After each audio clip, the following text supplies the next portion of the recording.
Muy buenas tardes a todos ustedes. Estamos en vivo, transmitiendo desde la ciudad de Houston, Texas. En esta semana, en esta jornada que ha sido intensa, pero muy productiva, una semana muy importante, una semana en donde muchísimos grupos, muchísimos proyectos de todo tipo han estado recordándonos esta conmemoración respecto de la figura de Cuauhtémoc, la resistencia, el 13 de agosto de 1521, y este conversatorio justamente lo hemos llamado 13 de agosto, ayer y hoy. Estamos enmarcando este conversatorio en el proyecto Reflexiones 500 años, y en esta ocasión estamos en esta mesa, en este panel, quienes hemos estado al frente de este conversatorio de una semana, siendo este el tercer conversatorio, para cerrar con esta colaboración entre, vamos a decirlo, Texas, México, y de alguna manera quien también se asuma y se sume a estas conmemoraciones. En esta ocasión tenemos en esta mesa, en este panel, a mi compañera Cristina Córdoba, quien aparte de una buena parte de la organización, está al frente del apoyo técnico, sin dejar de mencionar también en algún momento el apoyo de Carlos Bautista en esta colaboración. Quienes van a moderar este conversatorio son a mi izquierda la primera palabra del grupo Tepeyolotl de Houston, Texas, Mónica Villarreal. Ella nos saludará y ella estará a lo largo del conversatorio. Y también está Xavier Herrera, también como, digamos, en esa transición, dejando esta palabra de Tepeyolotl en manos de Mónica Villarreal. Quizás ellos van a platicar un poco de esto también. Y este conversatorio, en esta colaboración, vamos a decir bilateral, bilingüe incluso, estamos abriéndolo en español, pero de una manera muy interesante. Tendremos estas colaboraciones un poquito como en esta presentación que estamos haciendo en español, pero nuestros compañeros abrirán y conducirán este conversatorio en inglés y bueno, pues en lo que sea necesario para poder comunicar nuestro mensaje. Mi nombre es Alejandra Tapia, Xochitesca, primera palabra del Kalpulli, Chicago con Rotejas. Tengo el gusto y el honor de presentar a mis compañeros Mónica Villarreal, Xavier Herrera, en la conducción de este tercer conversatorio, 13 de agosto, ayer y hoy. Bienvenidos, compañeros. Muchas gracias. Gracias.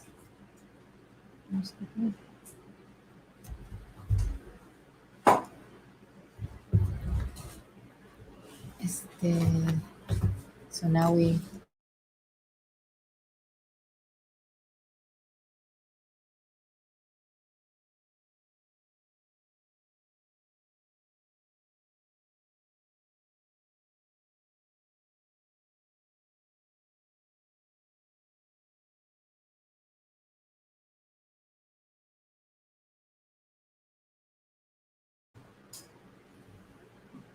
Well, hello, good evening to everybody.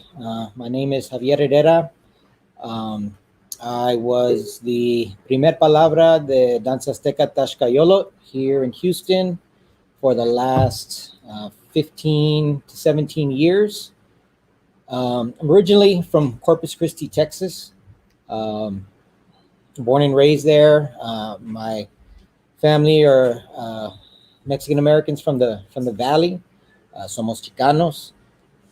We're always raised, in Texas. They grew up in a hostile environment in which, their culture was, was put, was their own culture was looked down upon by, the dominant European culture in Texas, and they taught us English. They taught us, so that it would be easier for us to go to school here in the United States, because it was really hard for them growing up speaking Spanish, and going to school and learning in that way. So they tried to make it as easy for us as possible. But in the process, some of our culture and traditions were lost. And, throughout my adolescent period, I grew up, wondering about the indigenous side of our ancestry, because nobody really talked about it. And little by little, I started to learn more about my father's side, who came from a Lipan Apache family, and my mom's side, who now I'm barely starting to learn, came from Coahuitecos and Aztecas. And so, we have a lot of, the story of my family is a story of a lot of families here in South Texas and just, Chicanos in the United States in general, as, mixed with a lot of different, native peoples, and, a lot of those histories and stories got lost, over these 500 years, since the fall of Tenochtitlan. And through Danza Azteca, which found me in Corpus Christi, when I was in college, going to the community college down there. Through learning about this tradition, it brought me more fully into learning about all these different aspects of the indigenous heritage of my own family. And over the years, starting in about 2001, I started to learn more and more from mis primeros maestros, Enrique Maestas y Lucila Contreras, de Grupo Tlaloc de Texas. And they took me under their wing and taught me, the danza. And after a couple of years, I had moved to Houston to be closer to their family, to learn more of the danza. And after a couple of years, they left back to Colorado, where the Grupo Tlaloc is from.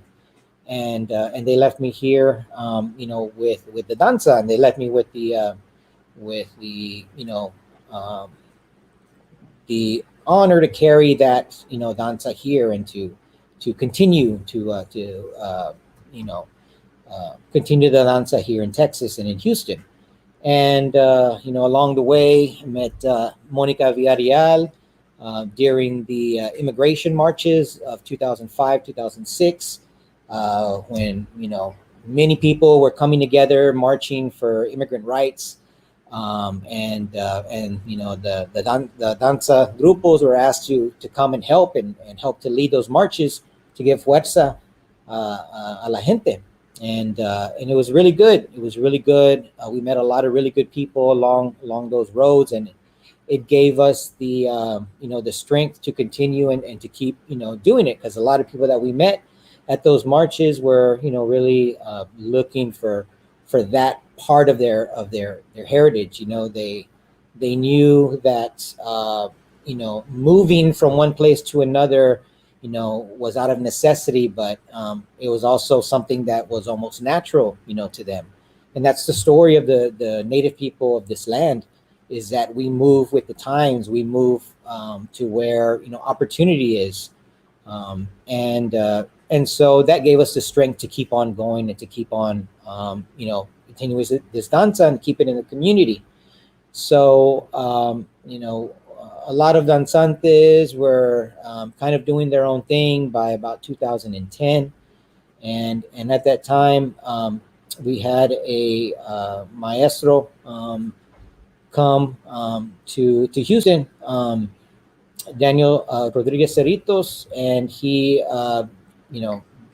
taught us a little bit more. He pushed us to keep gathering, to keep practicing, and encouraged us to kind of come together and to form a group, and that's where Danza Azteca Tlaxcayolotl came from, kind of a conglomeration of a lot of individual danzantes that wanted to support each other in continuing the danza here in Houston.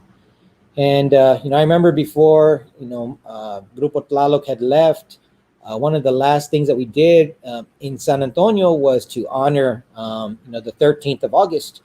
And in doing so, we went around. We actually did it in San Antonio to begin with, and we went to a couple of different places We did Paso de Camino to 4 sacred sites in San Antonio, speaking and reading the mandato at these different sites. And that was, when they left, that was one of the ceremonies that, that we wanted to keep going, but we wanted to do it here in our hometown. So we began to host this ceremony here in Houston about that time. And we've been doing it consistently since about 2010, and it's been really good. We've had a lot of really good support from a lot of the local danza grupos here in Tejaslan. They've come and helped us out, and other people, other groups coming from different parts of the country. Danza has now spread to all corners of the United States, and it's really beautiful to see. Not only Chicanos that are picking it up here in the United States, but also as these waves of of brothers and sisters coming from Mexico to move here, they also bring the danza with them. So it's just strengthening them as well.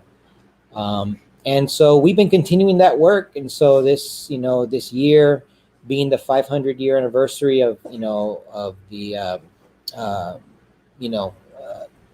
the fall of Tenochtitlan, it's really significant for us here that we're still continuing to do this work, and we're honored to be a part of that legacy. For me, personally, in my family, I'm the only one that really has gravitated towards this part of our family ancestry. But I'm, one of one family, and within our group, a lot of us are the ones, the one representative of our family that has chosen to pick this, these ways up and pick them back up and bring them back into our families, and now we're having families of our own and having our own kids, and now we have them to pass that down too, and so. Now, it's going to be growing even more, within our own families. And now we won't be the only ones. Now we'll be one of the first in our families to do so. So, yes, we're real honored to be a part of that. And, we're really honored to have really good teachers that came along and supported us and pushed us. And, one of those teachers, here in Texas that always supported us and pushed us from the very beginning was Manolo Sanchez, who recently passed away, and we remember him because this is the first ceremony that we've had without him, and it's tough to have and to go through, especially now that our elders are passing, especially during this time of pandemic and COVID, but but it gives us strength that that we carry on the teachings that they left with us, and it gives us even more animo to keep that going and to keep passing that on to others, and in a good way, in the way that it was given to us, with a smile and just with nothing but good energy to to be happy that people are picking this up, no matter how young and no matter how old or no matter what kind of family they come from, or no matter when the danza reaches them. And so yeah, we do this to honor our teachers, like Manolo Sanchez, and like Daniel, and like Enrique and Lucila for me, and so we just hope that others will come after us and continue to pick this up and continue it forward, because we keep resisting. This tradition that we do is testament to that, and it's only one small piece. A lot of people are doing other work in their own communities in their own ways, and this is our little granito de arena for this huge ocean of love and work that we're a part of. So, just really happy to be a part of that. And now, happy to pass that, palabra on here to Monica, so that she can now continue to do that work here in Houston. Me and my family, we've moved out of the city. We're now in Hondo, Texas. And, we continue to do, our work there. We have a young family. two young kids that we're, taking care of, and hopefully passing these traditions on to them, and hopefully they'll be the next generation to carry that on, for us and for our family. And then it just continues. And so, brings me happiness and peace to know that that it will continue. And I'm sure it's not only with my family, but with all the other families that have been, surrounding us and surrounding our group, here in this little place called Texas. So, I thank everybody for all the work that you're doing wherever you may be. And, of course, Maestra Xochitesca and Maestra Cristina for hosting these events. And, of course, Monica for continuing that work here in Houston. So thank you, and blessings to everybody out there in La Internetlandia. Ellos.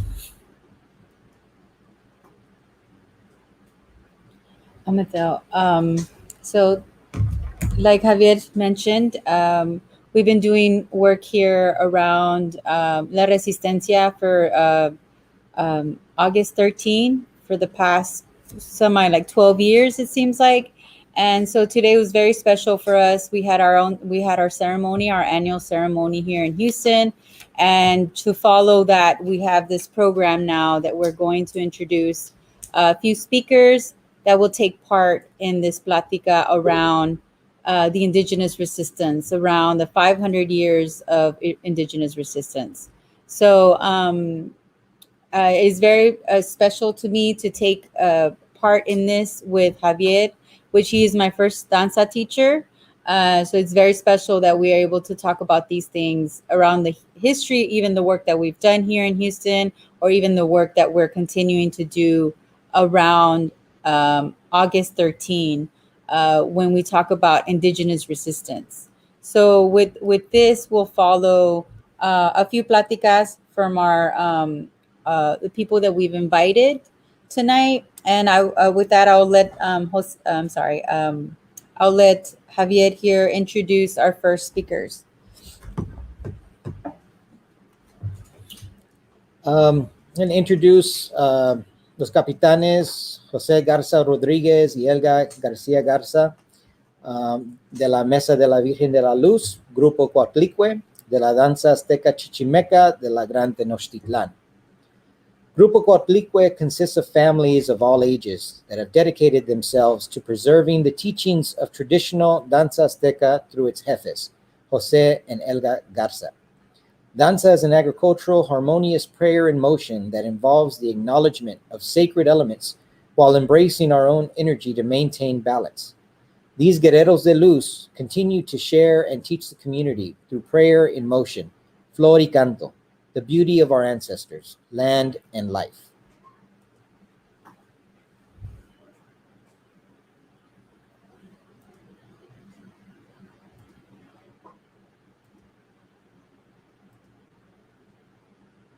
Here we go.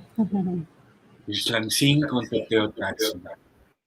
Ixtlantzin con Teopilzin. Ixtlantzin con Yohualtlahuiz y Palnemubani. Natsukamati Totatzin. Natsukamati Nonansin Toshi Teteoyanan. Ome Teotl. Yohualtlahuiz. Muy buenas noches. Hola a todos, un gusto de estar aquí con ustedes, platicando, celebrando y continuando con este trabajo de nuestra tradición bella, fuerte, saludable, y queremos que seguimos adelante con cada paso que los lleva esta bella de tradición. Y felicidades a todos que continuamos a celebrar estas fechas tan importantes en nuestra historia, especialmente llevándola con la danza azteca chichimeca, unión, conformidad y conquista. Buenas tardes, Él es Dios. Oh, buenas tardes, Él es Dios. Buenas tardes. So, I invited, you to come and talk today because I know, you do a lot of work. You're in a very central location for the work that you do. Helga, you're my madrina de Chalma. And, saw you down there and, we've danced down there together. And, it was really beautiful to have you, bless me in that way and honor me in that way. And, I know you do work as well with, the nations from the north and the Sundance.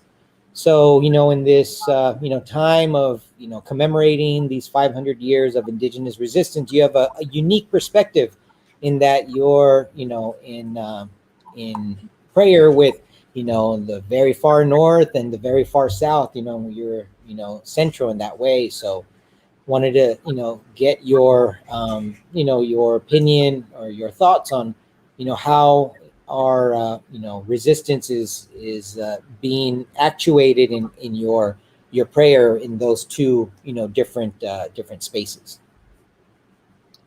Well, we recognize it through sovereignty and how we manage our lives, sovereignty and how we bring our children into this world, sovereignty and how we feed our communities, and how we feed ourselves mentally, physically, and spiritually.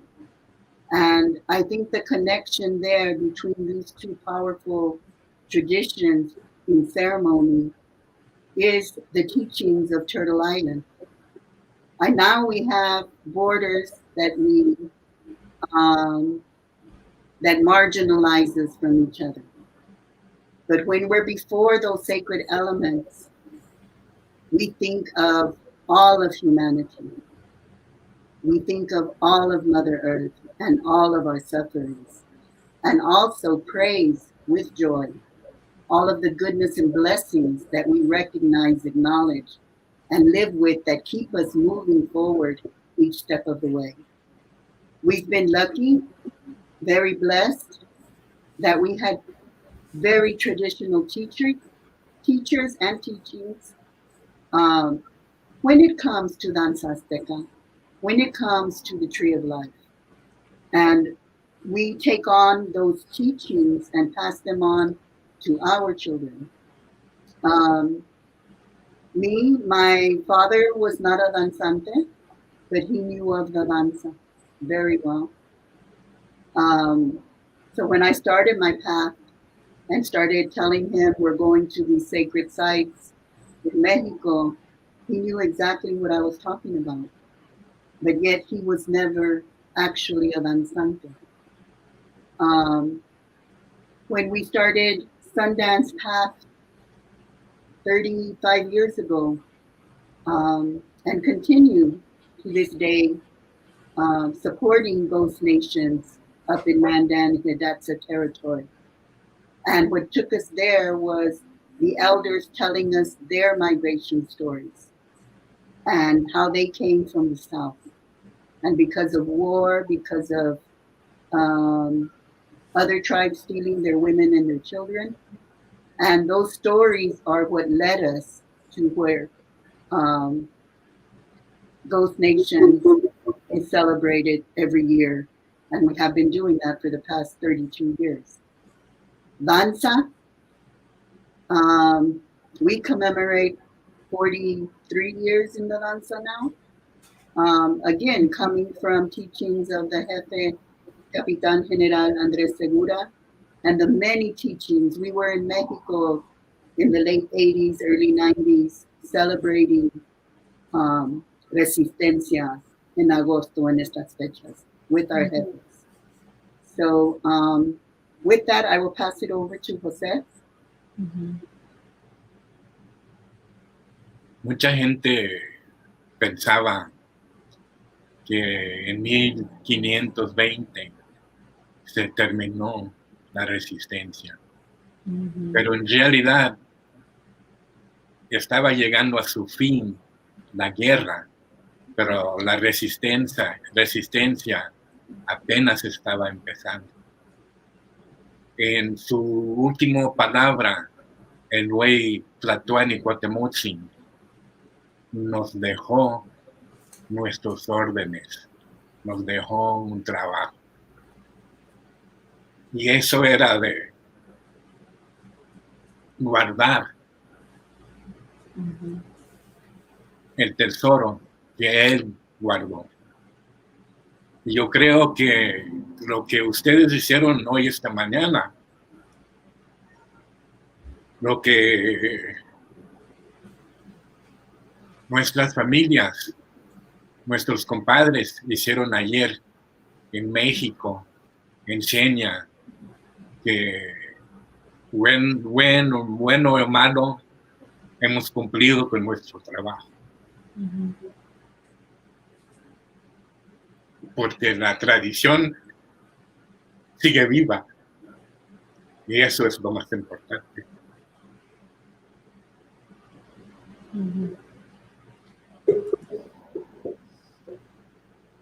Y pues cada día continuamos, cada uno de nosotros, en nuestros lugares, en nuestras casas, en nuestras comunidades, y eso es la resistencia, que ya va siguiendo de una generación a otro.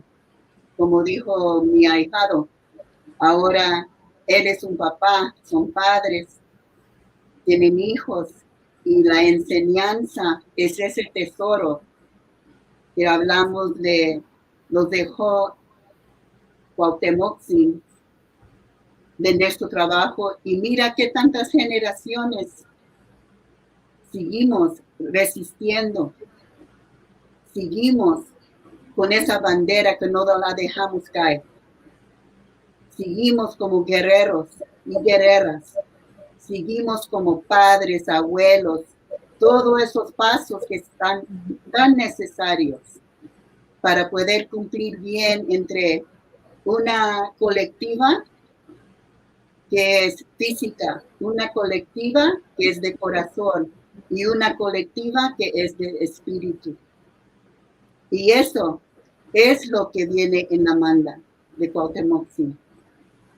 Llévalo a tu casa, enseña. Y eso es lo que todos aquí estamos haciendo juntos, cada día y en cada momento.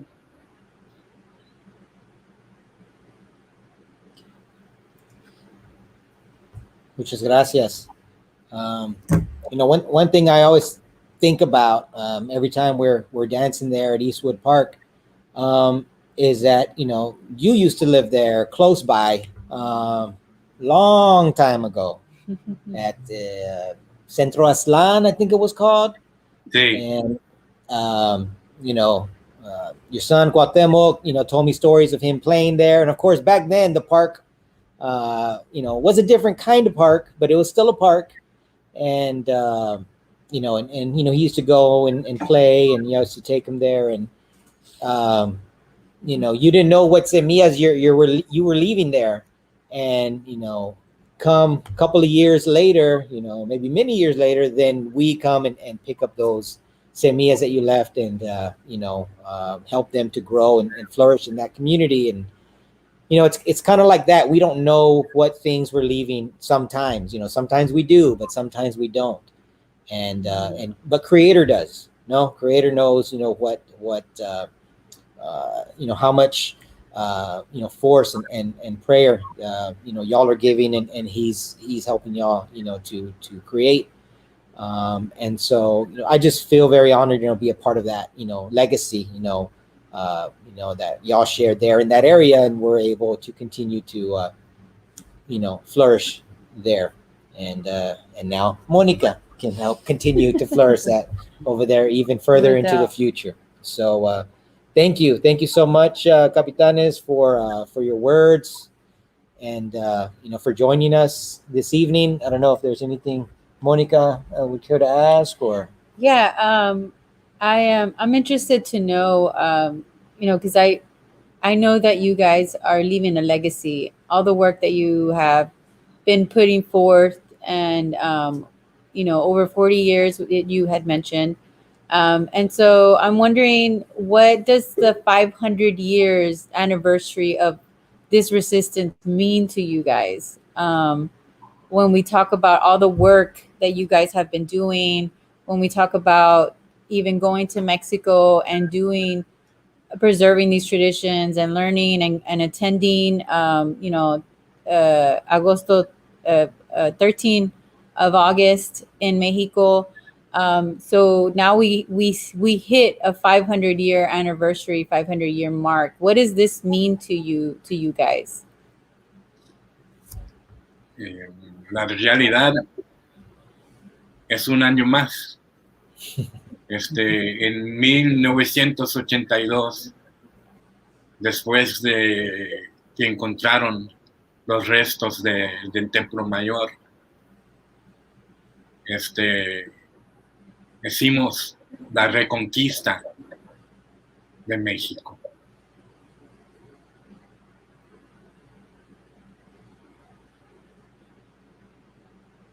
A empezar la ceremonia,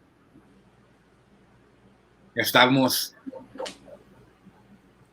enfrente de las puertas de la catedral.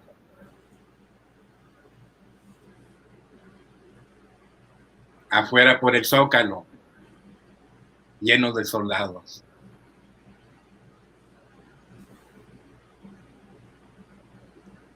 Y fue las ancianas, las jefas, que tomaron la palabra. Hicimos la decisión que ellos iban a abrir el camino, porque ellas decían a nosotros, sus madres, no nos van a golpear. Y así empezó las ceremonias que vimos ayer, con esa palabra de las mujeres. Entonces, desde 82 hasta la fecha, 3 veces al año, en febrero, con el nacimiento de Cuauhtémoc, en junio, con la noche victoriosa, Náhuatl, y el 13 de agosto, conmemorando la defensa heroica de México, de Tenochtitlan. Y en realidad, eso es lo que es la resistencia, la sobrevivencia de nuestra tradición. Seguimos adelante, trabajando como siempre, enseñando a nuestros hijos, porque ahí es a donde se va a continuar la resistencia.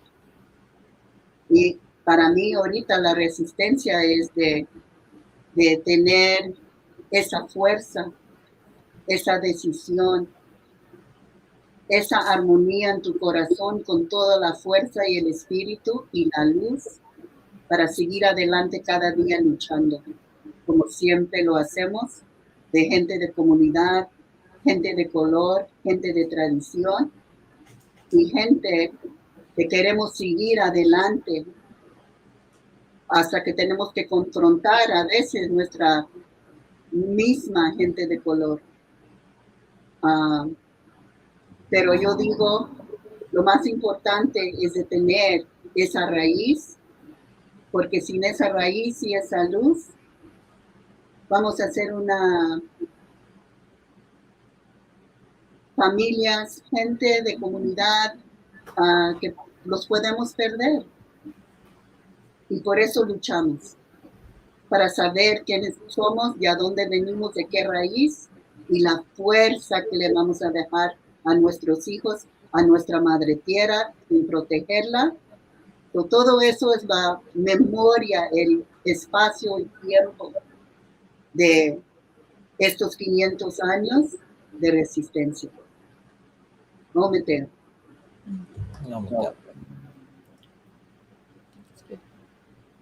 Bueno, muchas gracias. Thank you for being here with us this evening. And thank you for your words. Thank you for the work that you do. please take, blessings from us and our family, to you and yours and your community over there. And, we pray that the Creator, bless you to continue to do that work that you do. And, and us as well. So thank you for joining us this evening. Thank you. Gracias, Dios. Mati. Mateo.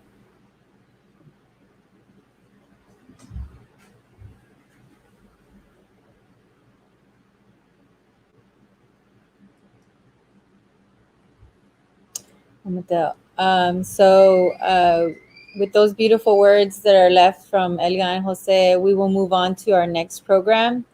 We will take a short little break to get organized, and then we will get back to our program.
Bueno.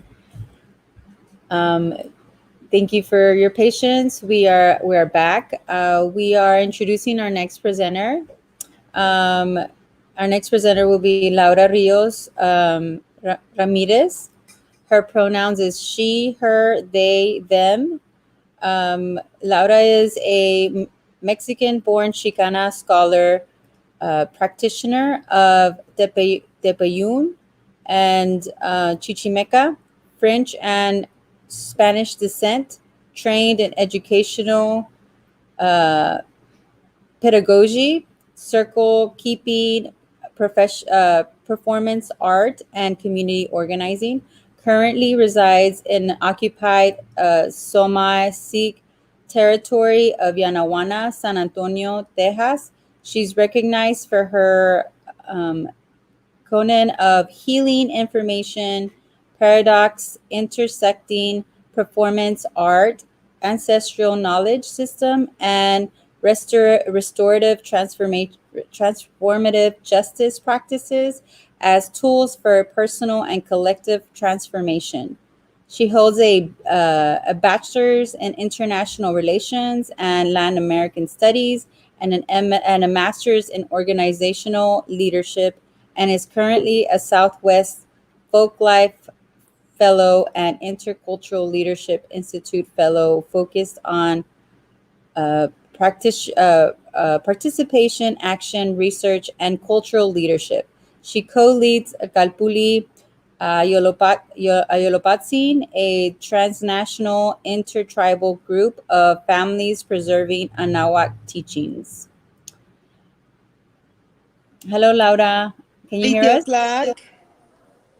Cualiteotlak, Mitzplancinco Moyocoyani, Teocoyani, Mitzplancinco, Inejecat Naucampa, Mitzplancinco, Ixtli in Yolotzin, con el permiso del dador y dadora de vida, con el permiso de todos sus rostros y corazones y todos los rumbos de las direcciones, los guardianes de las direcciones.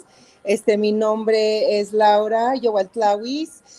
Soy del Kalpulli Ayolopaxin, Tlense Cihuatlatohki, la primera palabra portadora de la palabra del Kalpulli Ayolopaxin.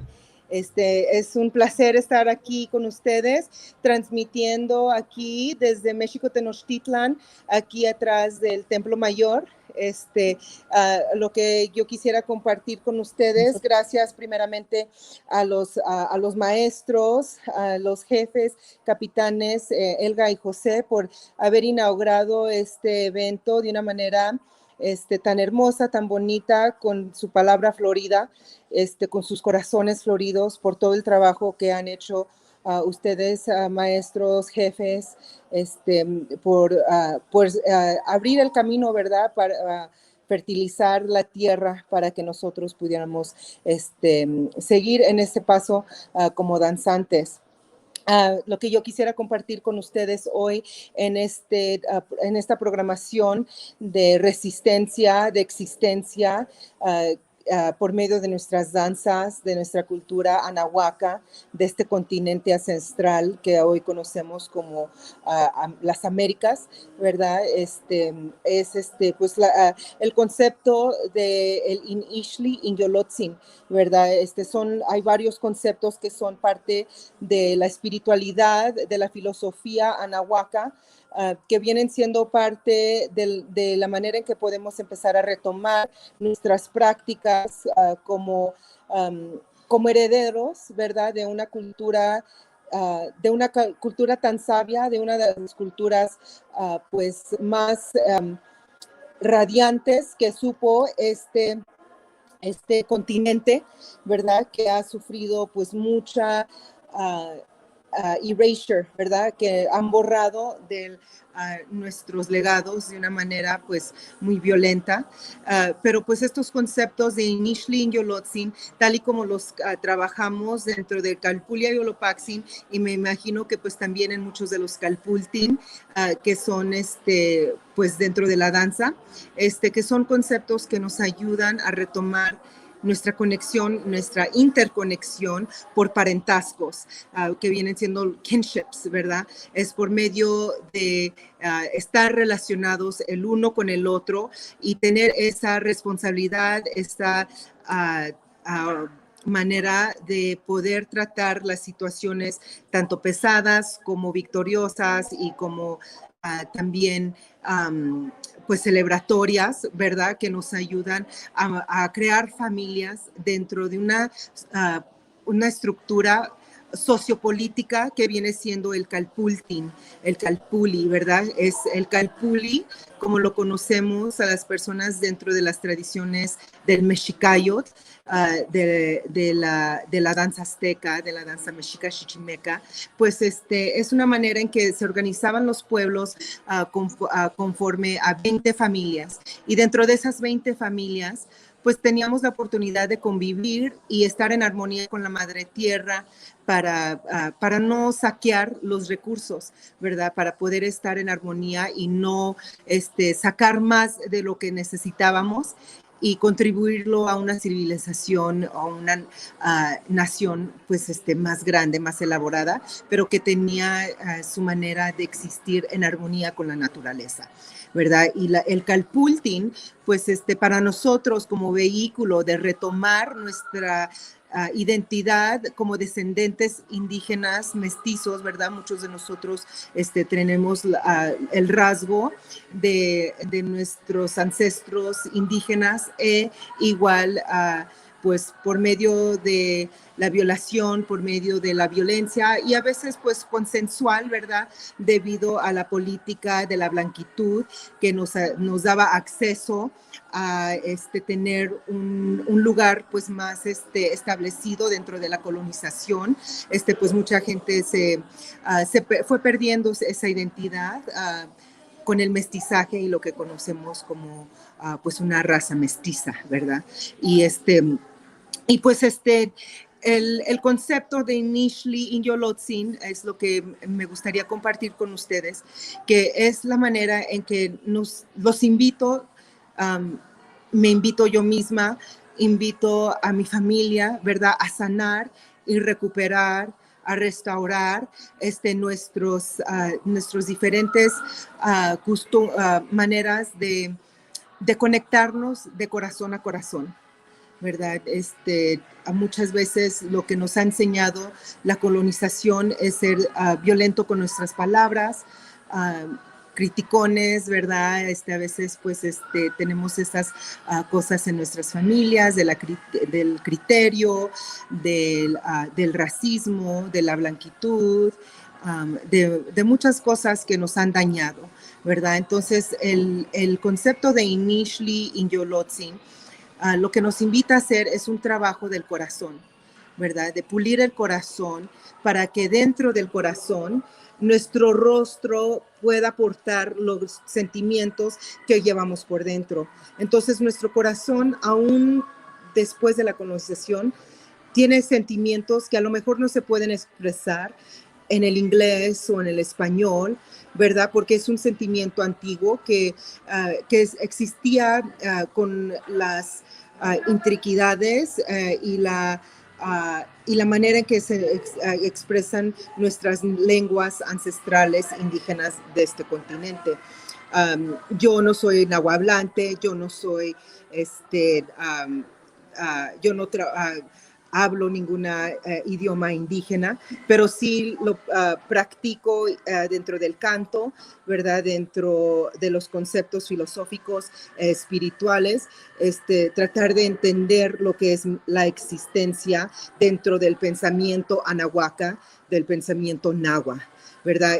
Y lo que yo he entendido de este concepto de Ixtli in Yolotzin, ¿verdad? Es que nos ayuda a formar conexiones dentro de nosotros mismos para que nuestro corazón, que es más indígena que cualquier otra cosa, que dentro de la conexión que tiene la madre tierra, esta sangre que fluye por nuestras venas, es una sangre de nobleza, ¿verdad? De humildad, de amor y cariño, que merece ser celebrado, que merece ser cuidado y nutrido, ¿verdad? Y dentro de eso, a mí me ha enseñado a sanar las relaciones de mi familia, de mis amistades, dentro de la misma danza, y junto a los compañeros, ¿verdad? Como hablan los compañeros de Tlaxcayolo, de Tepeyolotl, Chalchihuitlicue, de Coatlicue, ¿verdad?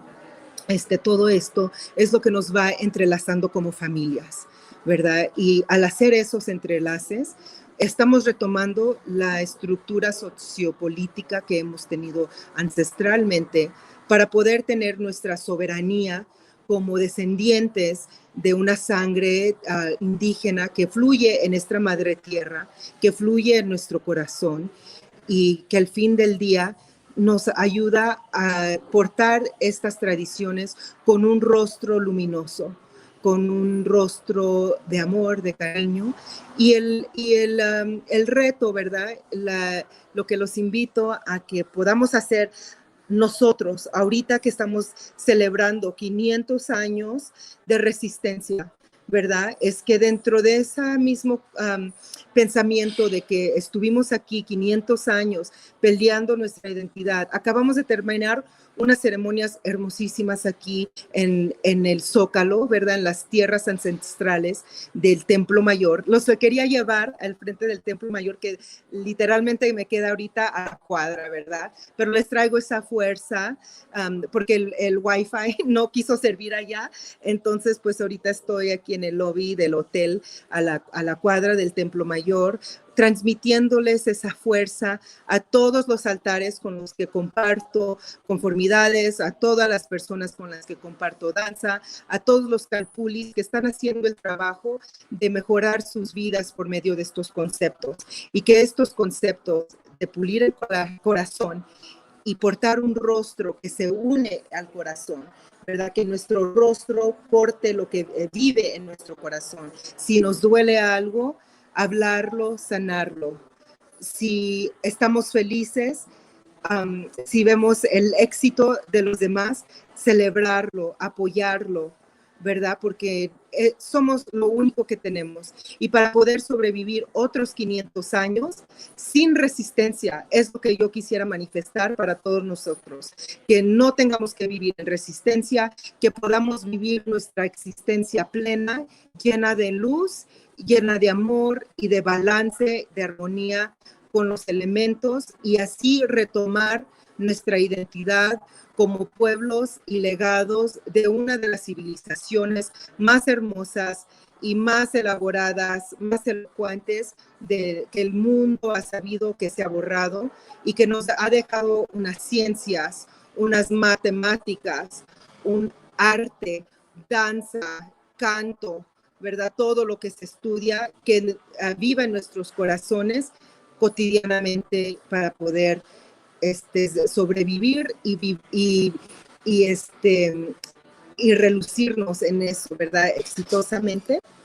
Y pues muchas gracias otra vez por invitarme a participar aquí con ustedes. Entrego mi palabra a Tlazocamati, Tepeyolotl, a Chalchihuitlicue, Tlazocamati, Tepeyolotl, Chicahuacorro, a la doctora Cristina Córdoba, dándole un enorme abrazo y gratitud a mis jefes, ¿verdad? El Tlatohki, David Mesa Tecutli, y la maestra jefa capitana Marucha Ilhuicatzin, ¿verdad? Por abrirme el camino, y a mis propios padres, ¿verdad? Mi padre, el licenciado Guillermo Ríos-Ramírez, y mi madre, Ernestina Ramírez García, ¿verdad? Por abrir en mí el corazón y el sentimiento que me ha llevado a esta comunidad tan hermosa de la danza mexica chichimeca, que hoy opera en las tierras Somisec de Texas, y pues también un abrazo a todos los abuelos de Extocná, Coahuilteca, Payaya, Lipán, Apache, Navajo, ¿verdad? Que también por medio de los Kinships, creo que se dice patrenazgos. So it's basically we're all related, ¿verdad? Pero pues esas ceremonias que compartimos, la manera en que vamos retomando nuestros pueblos y nuestras organizaciones dentro de las ceremonias, pues nos ayuda a seguir sanando y puliendo el corazón y rostrar un rostro lleno de luz para los próximos 500 años que van a tener nuestros descendientes. Y un abrazo enorme a mi familia, a mi Kalpulli, a Yolopaxin, a todas las personas de Yanaguana, ¿verdad? Que con mucho amor les mando un saludo por haber cuidado de mi familia para que yo pudiera estar aquí en Tenochtitlán compartiendo este hermoso evento de rezo. Les manda saludo el jefe Daniel, que lo fuimos a ver, a nuestro hermano Beto, mi padrino de danza que me llevó a mi primer círculo, y todos los jefes, todas las palabras, en la conformidad Olincan, también estuvimos acá con ellos. Entonces, de esta manera hacemos unos enlaces que transcienden los borders, ¿verdad? Lo que este sistema de colonización ha creado para dividirnos, nuestra cultura y nuestro amor para nuestra danza, es lo que en momentos como estos nos une, aún así estando cercas. Y les mando un enorme abrazo y una energía llena de luz para que todas sus familias, todos nosotros que somos pues de la misma época, ¿verdad? Javier y Marisela, Moni, ¿verdad? Samantha, todos los de allá que empezamos con el maestro Manolo Sánchez, ¿verdad? Que también pues estuvo aquí plasmado su esencia con nosotros, con los lapitzali, con las flautas, ¿verdad? Que seguimos y merecemos tener una bonita cultura y portarlo de todo corazón. Tlazocamati.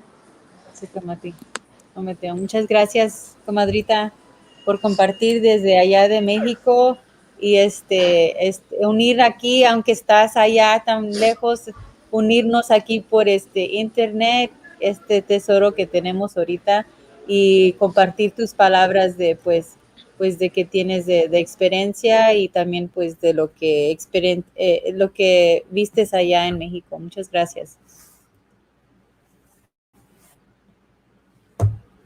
Adiós.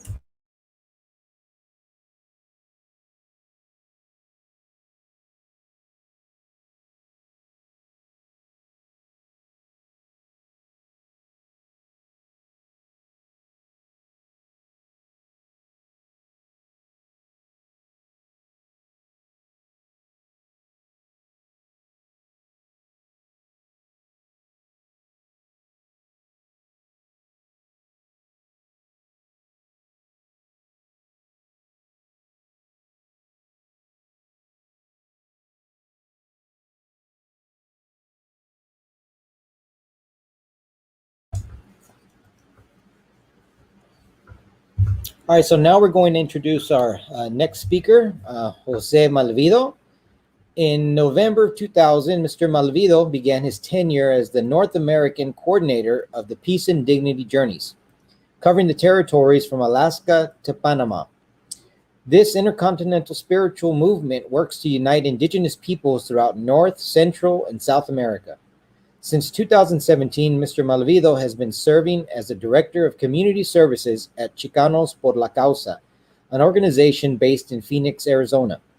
He manages various programs that include family immigration, healthy aging, meals and exercise for seniors, elderly transportation, youth support and leadership, family support programs, utility assistance, home health care, and many community centers. Mr. Malvido also has experience working with healthcare in San Jose. He also has extensive experience working within Native American indigenous philanthropy. He has served as a program director at the Seva Foundation, Berkeley, California, the San Francisco Foundation Social Justice Fellow, and served on 2 philanthropic boards, including Vice President of the International Funders for Indigenous Peoples and the Treasurer, Cultural Conservancy. He is currently serving as a board member of the Sapiche, and an indigenous-led organization that conducts traditional farming and social justice organizing in Peru. In the fall, Jose will begin pursuing a PhD in Mexican-American Studies at the University of Arizona. Jose is Chicano, Yoeme, and Tohono O'odham, and originally from Ajo, Arizona. Jose Malvido, Welcome. Jose. It's really nice to see you here in this platform. Nice to see you too. Thank you so much for the opportunity to share a little bit about the work of Peace and Dignity Journeys. So, should I begin, or is there how nomás empiezo? So, because I can go.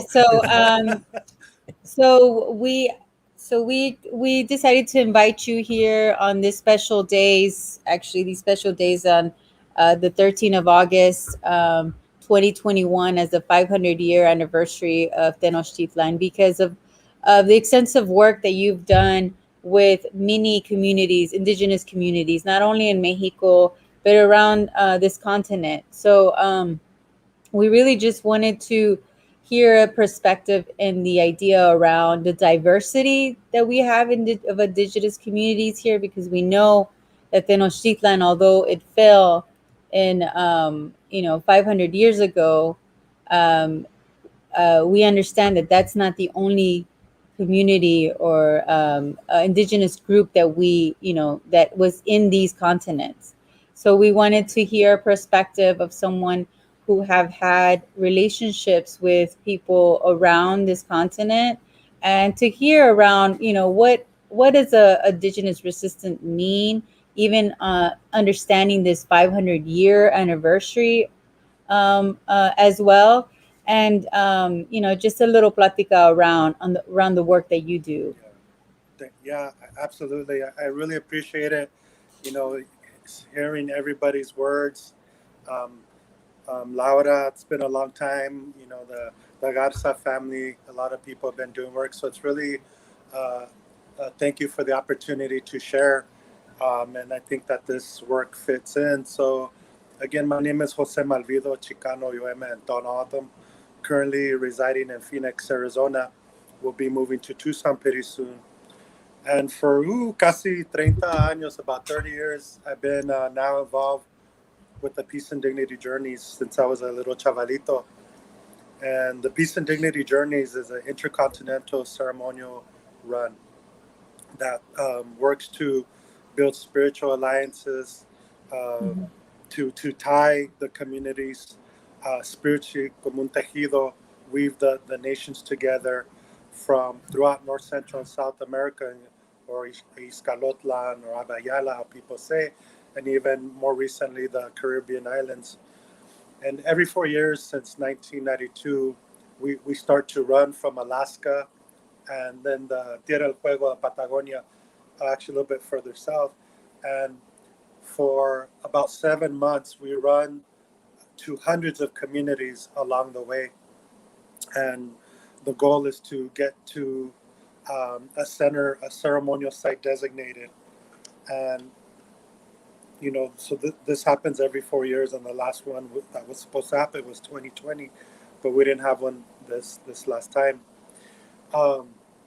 And the run, so Peace and Dignity, is based on the prophecy of the eagle and the condor. That was the how it was formed. And back in 1990, in July of 1990, CONAI, which was the National Organization of Indigenous Peoples in Ecuador, called together a gathering. And that gathering was to plan for the 1992 500 years of resistance, which was 1492, which is similar in the sense of the beginning of the landing of Columbus and colonization and resistance at that time. And at that time, there was a lot of countries and organizations that were trying to plan a quincentennial where they're recreate the landing of Columbus by recreating the boats and all kinds of different stuff all over. So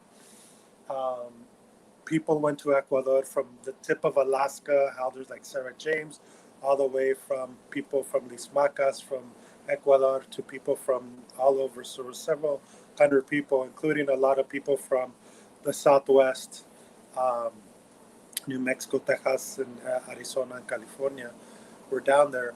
And in Ecuador, just really quick, it's important about this part of the history. They were under military threat. So this gathering was happening as CONAI took over the country because of rising gas prices, water, and access to resources. And so that was a huge act of resistance that was happening back then. And so CONAI had the country paralyzed.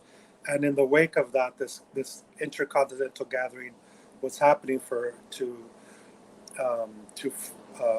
organize the 500 years of resistance, which would be a couple years after that in 92. And out of that, there was a spiritual component of the organizing. And at that time, the prophecy of the eagle and the condor was revealed to the participants, that it's now's the time of the bringing together of the North, Central, and South again. And, but part of that is also part of a larger Inca or Quechua calendar, which is called the Intik and Pachacutic.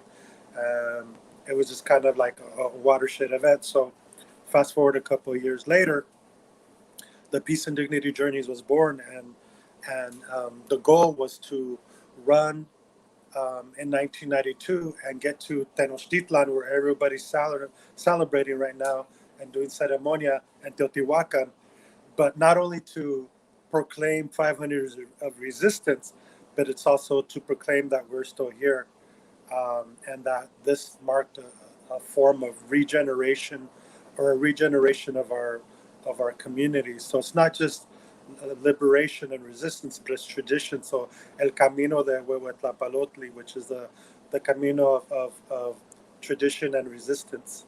So that's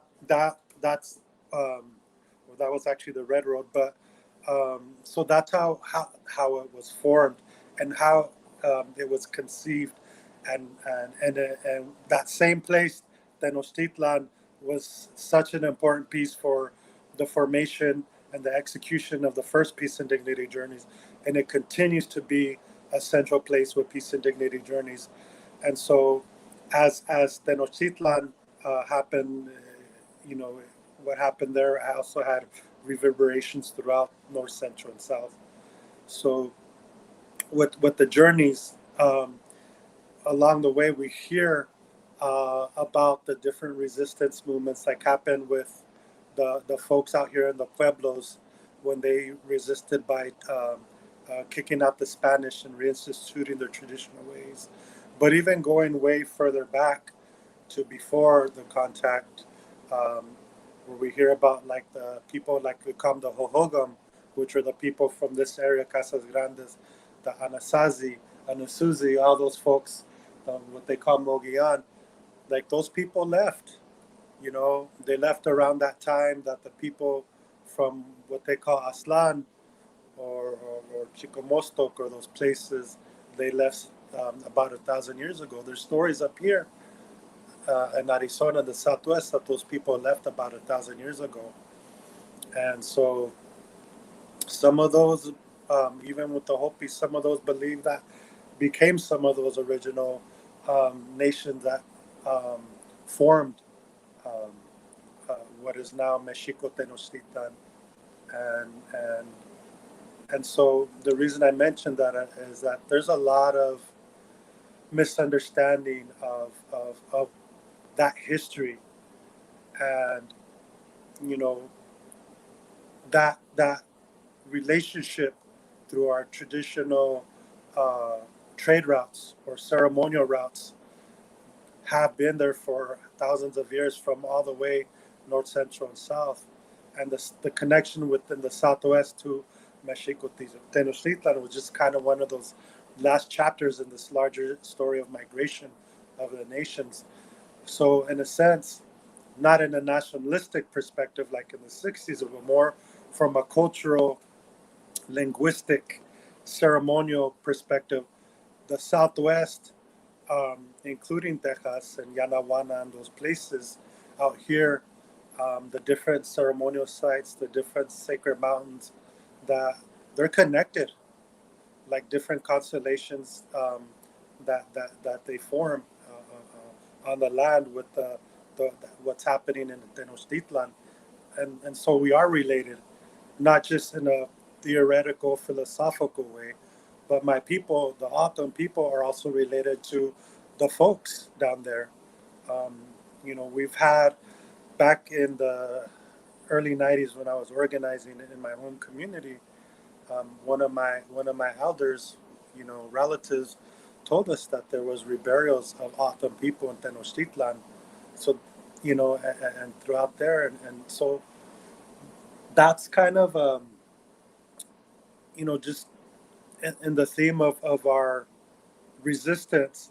It's realizing that we are related, and that has been said in so many different ways. But we are very related, very connectively, very strongly. Like maybe about 15 years ago, some of the people that were part of the Peace and Dignity organizers ran to Hopi, just to re-acknowledge that connection. And the Hopis ran to Tenochtitlan and did a water run. That same relationship of the Atlachinoli, of that connection, of that we are related. And so it's really important to recognize that a lot of times, I also am a danzante, but with the run, we get that perspective of how we're related. When we travel through, run through El Salvador, we hear about the Nahuatl Pipil, and everybody claims that they're the first, along Central America and Guatemala, El Salvador, Nicaragua, all those places. They say, well, actually, corn originated here, and there's like these little contests. But we also find the old roads. There's a road called El Camino de las Flores that connected what's now San Salvador, that goes all the way to Amatlan de Quetzalcoatl and eventually to Tenochtitlan. So there's just so many ways that we're connected. And Nicaragua There's a place called Ometepe, and that's, if not the largest, or one of the largest freshwater lakes in the world, and the only place with freshwater sharks. The amazing thing about that place is that there's hundreds of islands, but there's two main ones, and two of them have volcanoes, and one's a large volcano that shoots fire, and the other one shoots water, and it's kind of like the Atla Chinoli, another formation. And when we're hosted with the Nahuapipilas, they're saying that back then was where the people of the north and the south used to meet, kind of negotiate, and so that word Nicaragua, Nicanawak, it's not just a philosophical meaning. That's a real term that's also utilized by the people, not only in Mexico, not only the people study the cultures, but it's a living understanding that is recognized right now in Nicaragua.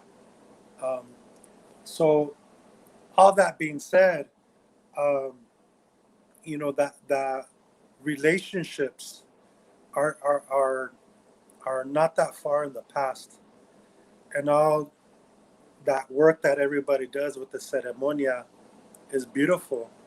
That all the people that are in Tenochtitlan doing the danza right now, and the other ceremonias, and there, there's a lot of stuff has gone, but the earth and our original instructions and the energias that taught us these ceremonies is still there. All we have to do is learn how to listen and to reform and reformulate. An example, we're talking about water, and we're having floods out here. It's really bad in Arizona. About in 2006, I was part of the Indigenous Environmental Network, and we had a World Water Forum and we organized Indigenous peoples from North, Central, and South. And we had an elder, Josephine Madamen, who's Anishinaabe from the Great Lakes. And we went down to Tenochtitlan, Tom Gotooth from IAN, several people, Wahela Johns, Ine Begay, a lot of people that are known in Indigenous organizing circles. So we went to do organizing. We were there right there by the Templo Mayor, and I put on my super Mexica hat and was explaining to them. But Josephine Madamen, rest in peace, she was a water carrier, a water walker, which was connected to a lot of the stuff that's been happening out in the Dakotas, with Standing Rock. And every year they walk around the Great Lakes and they do ceremonias. And they have a special, strong historical relationship with water. And we were down there, and there was some danzantes, and she was saying, that dance that they're doing, the raros, the danza, it's really good. And she asked me, are we standing, is there water beneath us? And I go, yeah, this used to be a island, and when it was founded, that whole thing. And she's all, I can feel the water beneath us. And she said, what that dance that they're doing and with the rattles, that's waking up this water that's beneath us. This water's been dormant, and now it's waking up. And I was like, oh, wow, so, and that just goes to say that there's different layers and levels to our spiritual understanding. And the Peace and Dignity has been around for 30 some years. The Danza has been around for about 50, 60 up here.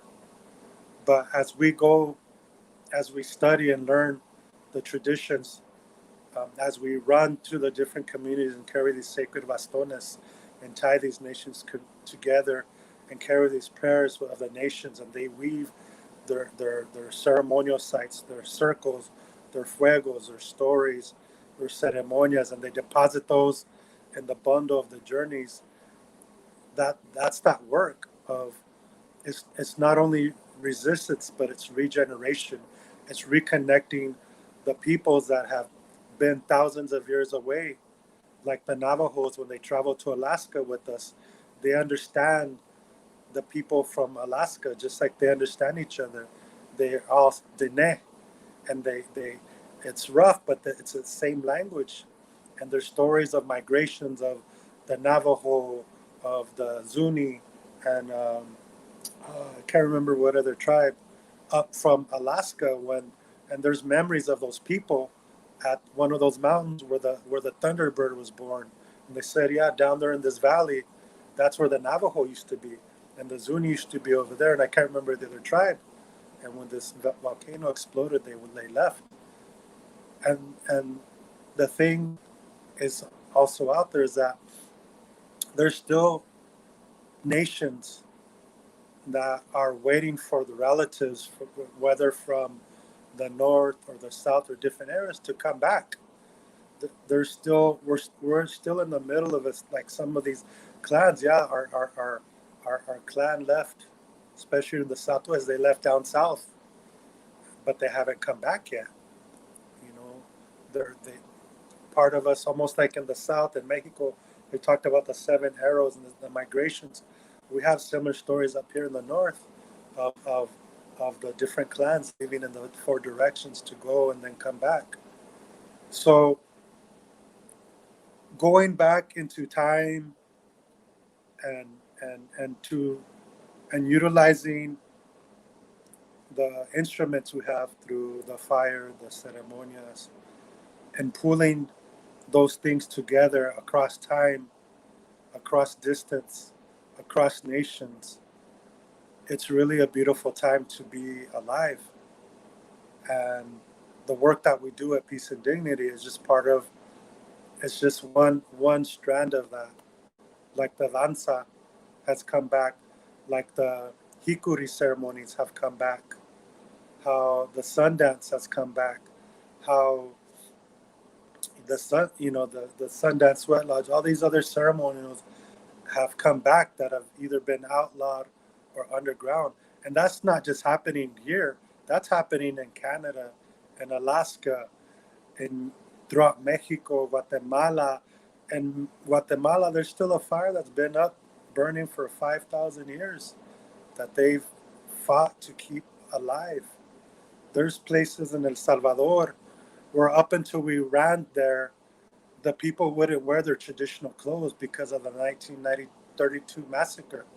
When we ran there, we showed ourselves. We ran throughout El Salvador. There was a lot of peligro. There was a lot of stuff happening. But after that, it sparked a movement in El Salvador. Now there's danza there. People wear their traditional clothes. People have ceremonias. In Nicaragua, when we got there now, after the run, kind of unintended consequences that was talked about before, and I think it was like 10 years ago, organizers of the run organized indigenous communities throughout Nicaragua, and they marched on the capital for the first time, demanding for the implementation of the ILO, the United Nations of protection of human rights, because this is before the Declaration of Indigenous Rights was passed. And it happened. They passed it. So there's a lot of results and movements that have been sparked out of this work that we do at Peace and Dignity, but it's multi-layered. And I just wanted to mention that there's a lot of misunderstandings of the run and the prophecy, and there's representations of it, of the eagle and the condor. I sent a picture to Monica of one that is from one of the codices, the Cortesian. Hold on a sec. I think I'm getting the. Okay, sorry. The Tro-Cortesian, and that's one of the representations of the eagle and the condor. There's other representations. There's actually a huehue in the Museo de Antropología that has eagle and the condor with the Atla Chinoli. It could be looked up. It's called the Tlapa huehue. But, the only thing we're doing with Peace and Dignity is we're answering the call of the elders. of those prayers of not only empowerment, but being our true authentic selves by drawing on our traditions. And that's our work, and that's our world. And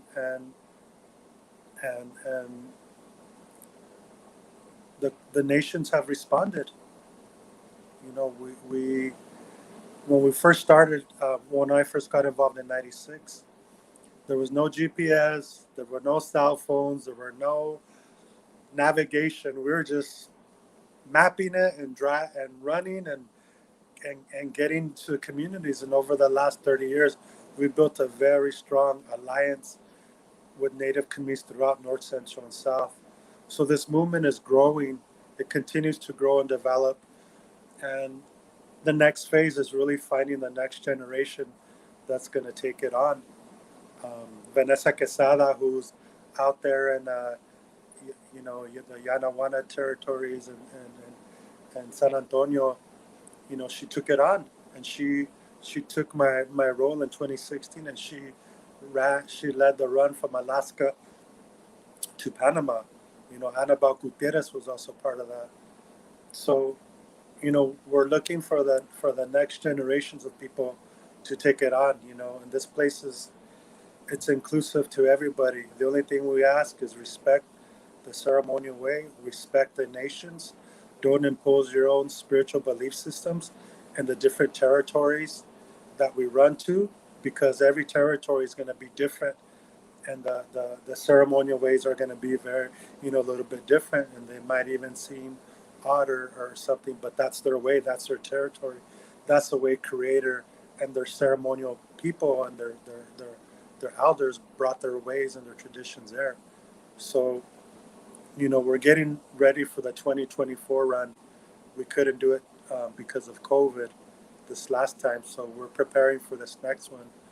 So I really honor and respect the work of all the people that have been involved with the run, the people that are in Tenochtitlan right now, with you in spirit, and the Peace and Dignity organizers, the ceremonies that have been then are also imprinted and tied to those celebrations in Tenochtitlan right now. And the give props to the people in Ixtactiopan, that Jairo, who now is also in the spirit world, as so many, Don Jairo and many other people that have preserved the palabra and the restos of Nuestro Señor Cuauhtemoc out there in Ixtactiopan. So just and thank you to all the hosts. Really appreciate this opportunity to share a little bit of our experience with Peace and Dignity and tie it to this work in Tenochtitlan that's happening with the 500 years of not only resistance, again with the run in '92, we've been on that process of like a rebirth and reestablishing, regenerating our ways, our traditions. And so the goal is that within the next 500 years, we transform this, that we, all the people that are carrying palabras or running ceremonia, danzantes, and others, that we move forward. So I really appreciate this opportunity to be here with everybody. I just want to say, Tlazokamati, thank you to Monica, the rest of the team for inviting me to participate. Mameteo.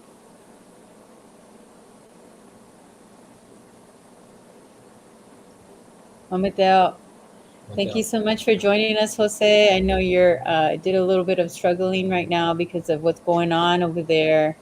But thank you for making that effort and that sacrifice to be here, to be present, to talk about these ways, and to really share your story and around the experience that you've had with the Peace and Dignity runs. And it was really beautiful to hear around the medicine woman who works the water, and the fact that she knew there was water below, and to hear how these traditions that we're doing, that we're working on, really make a difference to our Mother Earth, to our Nawak, that she is really feeling the work, the rituals that we're doing, and the work that we're doing, and it's actually causing some healing, because we know that we, in more than any other time, we know that our Mother Earth needs that.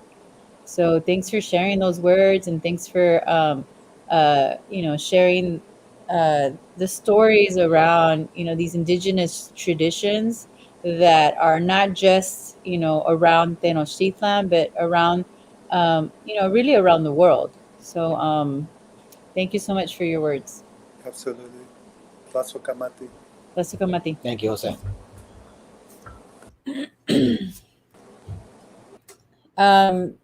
We have one more presenter to present for today, and I'll be making the introduction. Our next presenter is Evelio Flores. He goes. He's the eldest of 5 children born from Evelio and Rosa Flores. He's danzante capitan of Coahuiltecan Mexican descent. Evelio has been a tribal singer, dancer since 1997, and currently leads Mitotiliztli, Yaoyollohtli, Heart of the Warrior, Aztec dance group with his wife Azucena and their 4 children. Mitotiliztli Yaoyollohtli has been on the roster of the City Dallas Office of Cultural Affairs Community Arts Program, CAP, since 2006.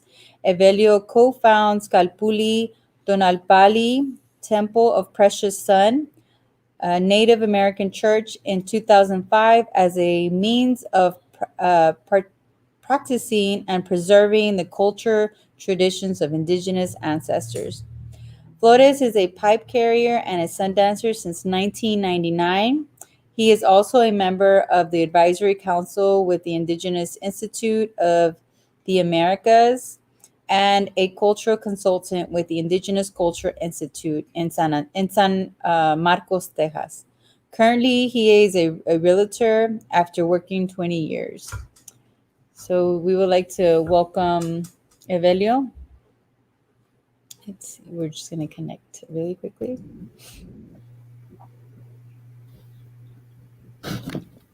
Hello, Evelio. Can you hear us? Good afternoon. Buenas tardes. It's good to see you. Thank you for having me today. Nice to see you as well. So we are just finishing up our ceremony today, and I know you had some obligations today as well around the same anniversary of 500 years. And so we invited you today to talk about this topic that's really important. Tasukamati for joining us. Thank you very much. Excuse me. My apologies. We were not able to make it this year, but we're looking forward to trying to be together again, for this event next year. What I wanted to do is I kind of put together a little PowerPoint. I'm a picture guy. I'm real restless. And so I think pictures, tell a bunch of things. And so I think it'll be nice and painless. I won't talk as much, hopefully, put you guys to sleep. Pero right before I show you the pictures, I wanted to say a little bit about Danza, or existence as resistance. I think that's a beautiful concept. Whoever came up with that, I think that I was looking up the definition of resistance, and because we all know what it is, but it's always interesting to see like what the formal definition is. And the formal definition says a refusal to accept or comply with something, or the attempt to prevent something by action or argument. And I think that's what we all do in reclaiming our ceremonies and reclaiming our old ways, and trying to walk this red road, and trying to become a danzante and all those kinds of things.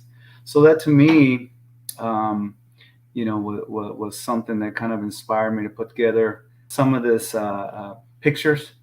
And we'll jump right in. Once we go to the pictures, I'd be more than glad to entertain any questions if there's any. I hope it's not too overwhelming.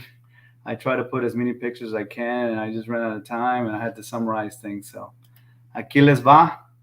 I'm going to skip over some. There we go. Okay. And I want to confirm that everybody's able to see this. I'm assuming everyone's able to see this. I don't know if Monica or Javier is still there. Well, I'm going to act like we're still on. So I've been fortunate to be affiliated with the Indigenous Institute of the Americas here in Dallas. And one of the things I wanted to share in Danza, about Danza, and I'm not sure who the audience is. For whatever reason, I just assumed it was going to be mostly danzantes. And I wanted to talk more than just danza, although danza is a beautiful thing. I've been doing it for a little bit and I enjoy it. But wanted to kind of share how danza can be a vessel or a vehicle to create networks and relationships, and or we say make relations. Sometimes I've noticed that in different communities, danzantes, they don't go outside of their sphere of danza, which is fine.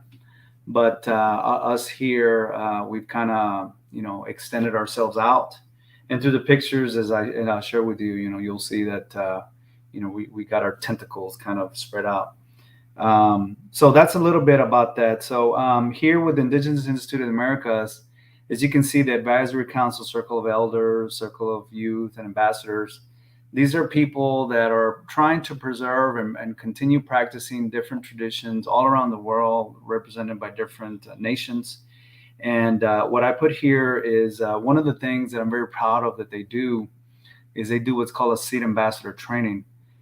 And according to a lot of traditions, I was taught that relatives would give each other seeds as not necessarily charm, but as a metaphor for here, may you have sustenance, may you have life. Wherever you go, have these seeds with you and plant them and grow your sustenance, provide for your family and things like that. So in that tradition, what they do is it's like a 6-hour training talking specifically about seeds, whether it's corn or pecans, the different plant, the three sisters. And they give us an understanding of how to appreciate these seeds, but also how to grow them and preserve them and keep them going. So this is just like a little brief summary of the agenda that we had. This was right before COVID, actually, about 2 months ago. So it was last year in January when we had this training. And part of the Indigenous Institute of Americas here, I'll just include some of the pictures. They host what they call kind of like a mini powwow here in Dallas. And if you look at the top left corner, well, it's my left corner, so I'm not sure. We have relations here from different nations, Choctaw, Zuni, and Pueblo. And we get together and we collaborate, through dance, through song. Down here, this is one of our elders, Uncle Gregory, who's kind of the president of the organization. And we're able to participate with him. Let me see. Sorry, guys, give me 1 second. We can't see your screen. Okay.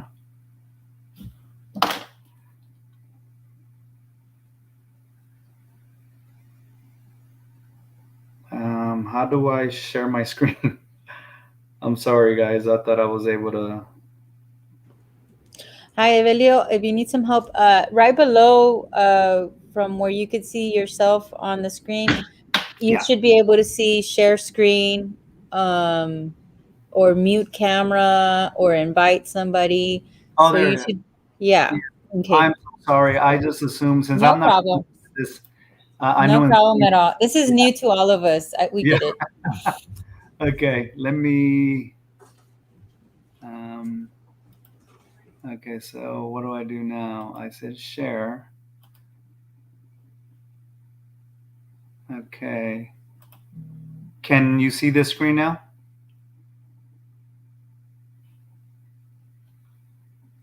Are you able to see the screen? Yes, we can see it now. Okay, cool. All right, I'll just continue. I'll continue mumbling here. So just quickly through the pictures here, we have relations here. Now, I kind of wanted to share this bottom right picture here. This is actually about 2 months ago, actually in March. Well, not 2 months ago. It felt like 2 months ago. It was like 5 months ago for the Mexican New Year. Behind the table here, we have one of our Choctaw elders here that does the sea training. And we asked here in Dallas, the city of Dallas, the Latino Cultural Center, if they'll allow us to have a display and to share a little bit of danza ceremony. So this was kind of like our Mexica New Year ceremony in collaboration with one of our Choctaw relatives who's involved with Indigenous Institute of the Americas. Okay, now I'm just going to quickly move forward. Some of you, it was mentioned earlier about Sundance, and so I wanted to include a picture. We have our Sundance circle down here in the beautiful area of Hueco Tanks. That's on the border of El Paso and New Mexico. And our circle's been there since about 1994, somewhere around there, maybe 93. I was fortunate enough to arrive around 1999. And one of the stories that I was told was that this place is kind of the belly button of North America. And if you look at it on a map, it kind of makes sense, geographically, it kind of unites North and Central America. And so it's understood that behind there's many petroglyphs that are of Mesoamerican tradition. And so it's very interesting to see that, here you are in quote unquote the United States, and you have all these images of Tlaloc, Quetzalcoatl, and so on the other side of the petroglyphs. So I wanted to include a little picture of that just to share with everybody. Now, several years ago, we're one Kalpulli, we're one Sundance circle, but our Sundance family, whose home base is in El Paso, Tonalpilli, has about 4 or 5 Sundance circles. And so in Chihuahua, Durango, Veracruz, and they used to have it in other places, but they decided to get together a conference and to discuss more than just ceremony, but to talk about practical things in terms of how we as Indigenous people should move within society, how we should move within healthcare, and things like this. And so this is just an example, a real brief example. They call it the Congreso Internacional de la Espiritualidad Indígena. This was held in 2009. I unfortunately did not get to go, but our Kalpulli was recognized because we received different organizations are part of the Kalpulli received like a membership, kind of like a Congreso. And so, we recognize each other and we stay in contact. So we have about 3 or 4 Kalpullis here in the U.S. So a lot of these Kalpullis don't have Danza Mexica. They're maybe specifically just sweat lodges or Sundance or medicine ceremonies, etc. But nonetheless, we're still in harmony, so to speak, because we walk together. And then I wanted to include, I believe, a year or two ago, when El Maestro Manolo crossed over. We have relations here in El Paso. This is a danza circle that their name escapes me, but I've known them for about 15 years. And they had a Cuauhtémoc ceremony about 3 or 4 years ago. And because they're really distant, they tend to unite more with California, it seems like. And so I wanted to include them and to say that, it's very exciting. And I'm very happy to know that the danza continues and has been around for a while in El Paso. And so these are just a picture of some of the relatives down there in El Paso, in El Chuco, como dicen. And of course, here's just another view of the Sundance. I wanted to include some other pictures here of some of our Sundancers. Down here, you may see some Houston relatives that had a wedding honoring here, and one of our grandmas, who is a medicine woman, was giving them a blessing and so on. And then down here, we have some of the male Sundancers, kind of taking a break right before we go back in. And so, I just wanted to include that picture. I wanted to also talk a little bit about some of this organization in Texas, the Indigenous Cultures Institute. They're based out of San Marcos, And one of our relatives, Ruben Tlacateca, did a dissertation in collaboration with ICI. And so he introduced us there a few years ago. We went there in the banks of San Marcos, where we believe is part of the Yanawana spirit, and had ceremony there. On the left, you'll see part of his what his dissertation is about. And in the bottom right corner, you'll see groups of people that are from all over, San Marcos, Austin, San Antonio, Dallas, El Paso, just in that theme of reaching out and making relation. One thing that I'm very happy about, this was several years ago, and I think Laura was on the presenting earlier, and I got to miss that. But 2015, which is about 6 years ago, one of the state representatives had prepared a formal apology to indigenous peoples in Texas. And without getting into all the politics, very long story short, it was under the, she reached out to ICI in San Marcos, who then reached out to us. And several danzantes reached the state capitol. And so what you're seeing here, and to the best of my knowledge, this is the first time danzantes within the state capitol in the rotunda, this is inside, did danza ceremony to kind of not only discuss the formal apology, but then kind of make amends, for all the relatives there. And so again, with the theme about reaching out to others, this is kind of like what I wanted to share, that has been occurring, and I'd like to see more of that. I want to encourage more of that. Some of our relatives here, including some of the ones from Houston and Austin, right before pandemic, the Garza family would prepare the San Marcos powwow, or the Sacred Strings powwow. And so these are pictures that are about 2 or 3 years old. So now, one thing I'm very excited about is every year ICI does a conference, a youth conference. They call it the Indigenous Experience, and they have about 30 to 40 young people that come out, and they do a week-long series of art projects, music, dance, ceremony. And this has been going on for at least 10 years. Again, I know Laura is part of it. You'll see some of the pictures here, and I wanted to include some of the young ones. These are some of the students from UT that go out and support that. It's very exciting to have that and very exciting to see that. Here in this very top picture, this is where at UT Austin a couple of years ago, there was a proclamation of establishing a Native American alliance, and I believe a program that they're going to be working on. And so we got invited, and we had some representatives from San Marcos, from Austin, from San Antonio. And this was during the week. This was like on a Wednesday. So everyone, took off of work and took off of school and came out and drove out there. So that was, again, a beautiful time to see. And this is just, we have a sister chapter in Lockhart that does a family here that was interested in doing danza. And so this is a picture of them in the powwow, and this is them presenting.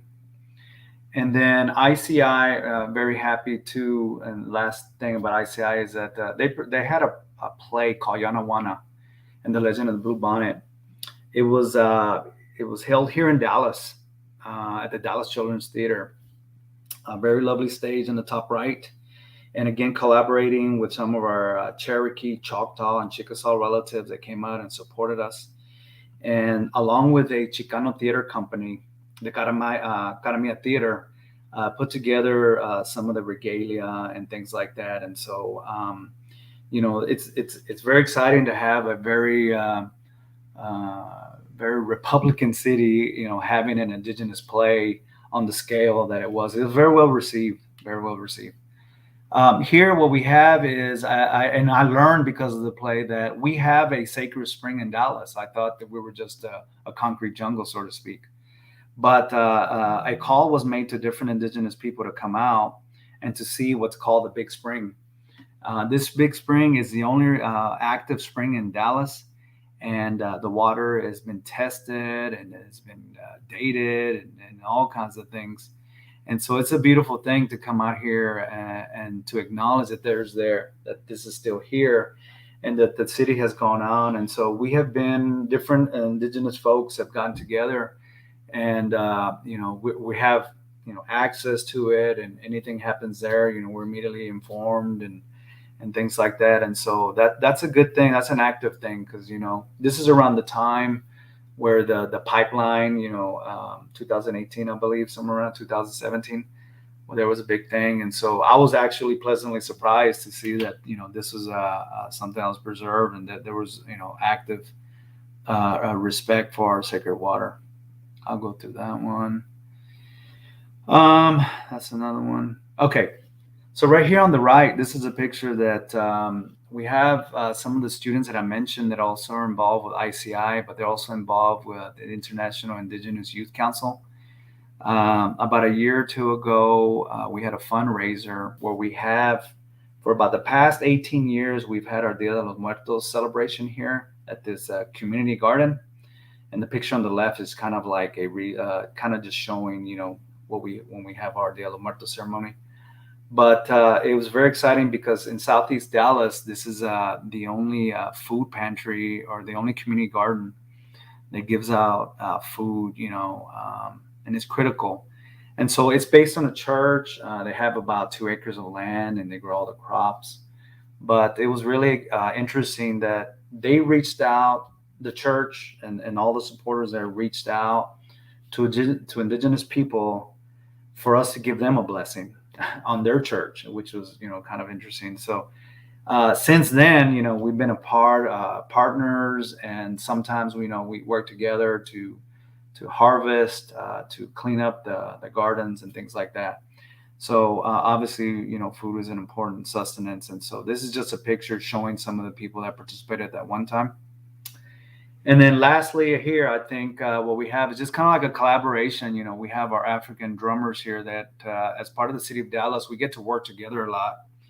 And they do a lot of presentations, and a lot of times we're together sharing the drums and sharing our experiences. And I thought one of the cool things about this was, without realizing it, we had the word village right above it. So something in there, there's a message. Here we have our Cheyenne relative, Albert Okro, who happens to be the DJ MC for Beyond Bows and Arrows radio programming. And he reached out to me a couple of months ago and says, "Hey, your sweat lodge is looking really rough. I'd like to rebuild it." And so I was really, really surprised and really happy. And so I wanted to include that picture, because this is a before and this is an after. And so I guess what I'm trying to just share with people is that if we can focus a little bit more than just Danza, and then we can reach out to all our indigenous brothers and sisters and come in a good way, I think we can support each other and possibly create this, not possibly, because it's happening, I think, but just being able to support ourselves. For those of us that live in the city, especially like Dallas, Arizona and Tucson and those beautiful places, you have the Tohono reservations and the Yoeme people, everywhere. It's very different than, and I'm going to assume Houston is very similar to Dallas, very urban, very concrete. And so I wanted to just kind of put a little bit of, put it out there a little bit, that if we can focus our energies, not just on Danza, but, reaching out to our other indigenous brothers and sisters, I think we can create a lot of good things. Just sharing some pictures of some of our experiences in Oklahoma. That's a wedding picture from way back when. This is definitely the last picture for Dia de los Muertos. Right before COVID, we had an experience where we had a float here, and we had relatives from Austin, relatives from Ennis, relatives from Dallas. I think we had a few from Houston. And we came up here, and we the first time the city of Dallas actually put together a Dia de los Muertos parade, and everyone participated, and it was a beautiful time, So just sharing the positive energy, just expressing, gratitude. And, again, I hope this was not too much of a beating. But I can entertain some questions right now if anybody has any. If not, I do want to share that here we are in Dallas. You know, open arms and ready to support and connect with those of you that are interested in coming out here. Thank you very much, Mateo.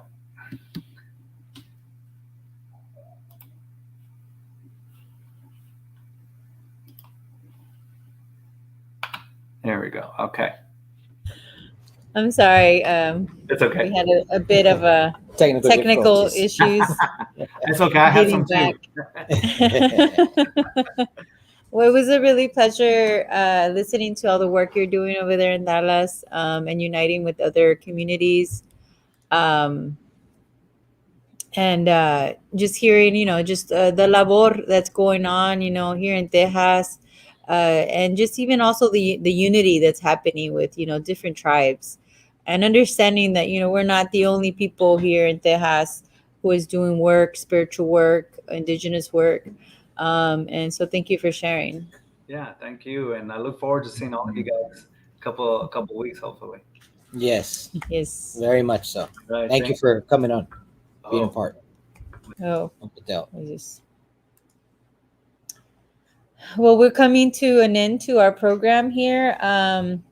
It's been a pleasure collaborating, working with, harmonizing with this wonderful group here, Xochitesca, Doctora Cristina, Xavier.